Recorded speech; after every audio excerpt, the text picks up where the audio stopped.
and she had lain on her back, turning in meaningless circles, singing the choruses of the pop songs she remembered. But then there was a drum of thunder, and the clouds split open, and the ball bearings began to pelt down around her, tens of thousands of them. She had swallowed as many as she could, she said, stroking the cracked trunk of the poplar tree. She didn't know why. She filled like a canvas sack and sank slowly through the layers of the ocean. Shoals of fish brushed past her, their blue and yellow scales the single brightest thing in the water. And all around her she heard that sound, the one that everybody heard, the regular pulsing of a giant heart. The stories people told about the crossing were as varied and elaborate as their 10 billion lives. So much more particular than those other stories, the ones they told about their deaths. After all, there were only so many ways a person could die. Either your heart took you, or your head took you, or it was one of the new diseases. But no one followed the same path over the crossing. Lev Paley said that he had watched his atoms break apart like marbles, roll across the universe, then gather themselves together again out of nothing at all. Hanbing Lee said that he woke inside the body of an aphid and lived an entire life in the flesh of a single peach. Graciela Cavazos would say only that she began to snow. 4 words. And smile bashfully whenever anyone pressed her for details. No 2 reports were ever the same, and yet always there was the drum-like thumping noise. Some people insisted that it never went away, that if you concentrated and didn't turn your ear from the sound, you could hear it faintly behind everything in the city. The brakes and the horns, the bells on the doors of restaurants, the clicking and slapping of different kinds of shoes on the pavement. Groups of people came together in parks or on rooftops just to listen for it, sitting quietly with their backs turned to one another.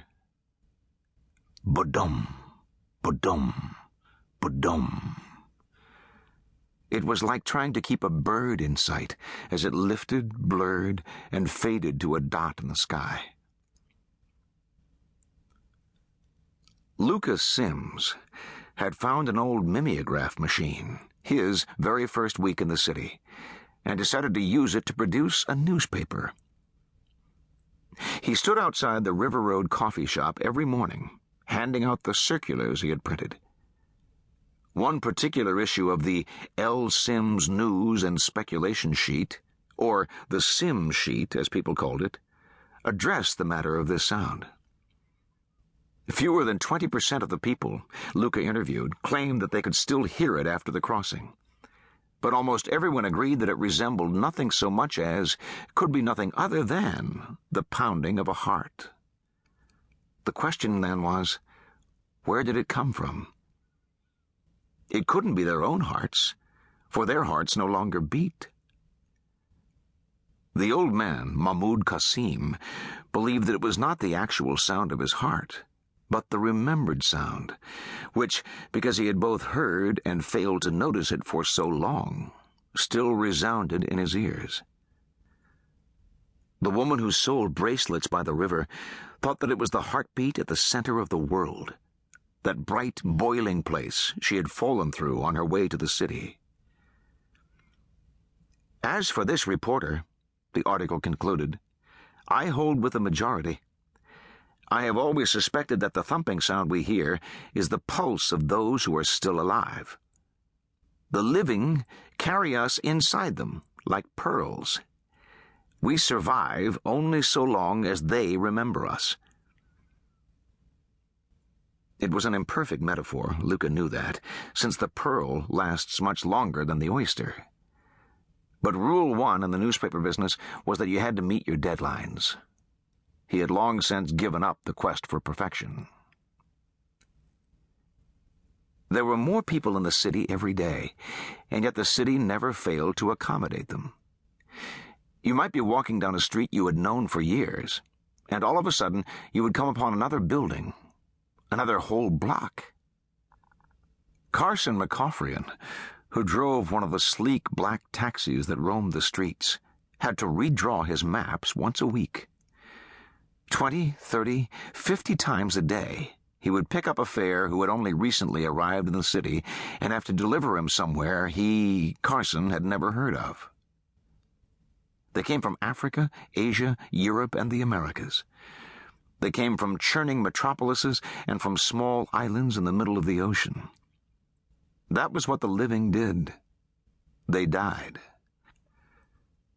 There was an ancient street musician who began playing in the red brick district as soon as he reached the city, making slow, sad breaths with his accordion.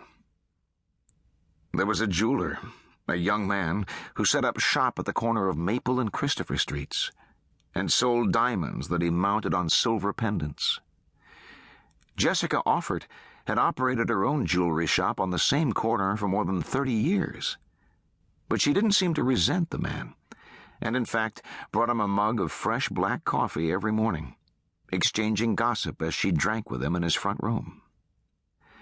What surprised her was how young he was, how young so many of the dead were these days. Great numbers of them were no more than children, who clattered around on skateboards or went racing past her window on their way to the playground.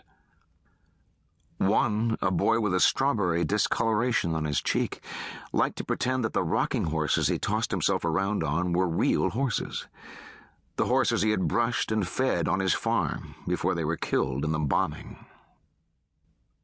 Another liked to swoop down the slide over and over again, hammering his feet into the gravel as he thought about his parents and his 2 older brothers, who were still alive. He had watched them lift free of the same illness that had slowly sucked him under. He didn't like to talk about it. This was during a war, though it was difficult for any of them to remember which one. Occasionally, one of the dead, someone who had just completed the crossing, would mistake the city for heaven. It was a misunderstanding that never persisted for long. What kind of heaven had the blasting sound of garbage trucks in the morning, and chewing gum on the pavement, and the smell of fish rotting by the river? What kind of hell, for that matter, had bakeries and dogwood trees and perfect blue days that made the hairs on the back of your neck rise on end? No, the city was not heaven, and it was not hell, and it was certainly not the world. It stood to reason, then, that it had to be something else. More and more people came to adopt the theory that it was an extension of life itself, a sort of outer room, and that they would remain there only so long as they endured in living memory. When the last person who had actually known them died, they would pass over into whatever came next. It was true that most of the city's occupants went away after 60 or 70 years, and while this did not prove the theory, it certainly served to nourish it.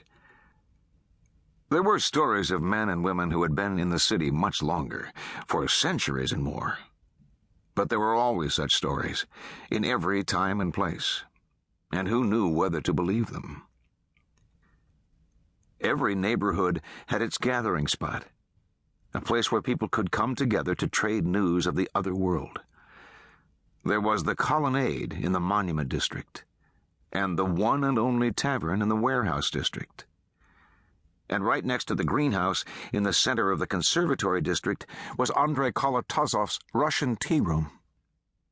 Kolotozov poured the tea he brewed from a brass samovar into small porcelain cups that he served on polished wooden platters. His wife and daughter had died a few weeks before he did, in an accident involving a landmine they had rooted up out of the family garden. He was watching through the kitchen window when it happened. His wife's spade struck a jagged hunk of metal, so cankered with rust from its century underground that he didn't realize what it was until it exploded. 2 weeks later, when he put the razor to his throat, it was with the hope that he would be reunited with his family in heaven. And sure enough,